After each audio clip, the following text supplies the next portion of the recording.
Саламатсыңар ғой, математика сабағын өтөбүз. Сабакты баштаардан мурун алтын эрежени кабыл алсак.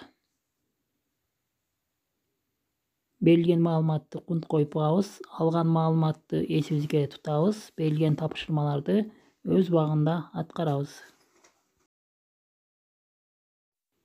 Сабагыбыздын темасы төрттү кемитүүнүн жадыбалы. Сабагыбыздын максаты кемитүүнүн жадыбалы жөнүндө маалымат алабыз. Анан түзүлүш өзгөчөлүгүн байкайбыз. Кемитүү амалы жөнүндөгү билимибизди бышыктайбыз. Биз буга чейин бирди кемитүүнүн жадыбалын өткөнбүз. Бирди кемитүүнүн жадыбалы 1ден 9га чейинки сандар жазылып, ал сандардан бир сандарын кемитип алып, жадыбалды түзгөнбүз. Андан кийин экини кемитүүнүн жадыбалын өткөнбүз.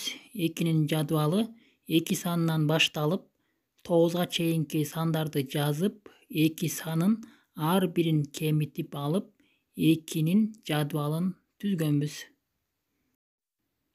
3түү кемитүүнүн жадыбалында 3түү кемитүү 3 сандан башталып, 3төн 9га чейинки сандардан 3 санын ар бирин кемитип, жадыбалды түзгөнбүз. 4түү кемитүүнүн жадыбалында эмне үчүн 4 сандан башталды? Анткени 0, 1, 2, 3 сандары 4төн кемитилбейт. Демек, бул жерде балдар кичине сандан чоң санды кемитүүгө болбойт деген эрежени пайдаланып, 4 санынан баштап 4түү кемитүүнүн жадыбалын түзүп алдык. Биринчи мисалда 8ди 1ге кичирейтип 7 алдык. 7-ни 1ге кичирейтип 6 алдык. 6-ны 1ге кичирейтип 5 алдык. 5-ти 1ге кичирейтип 4 алдык.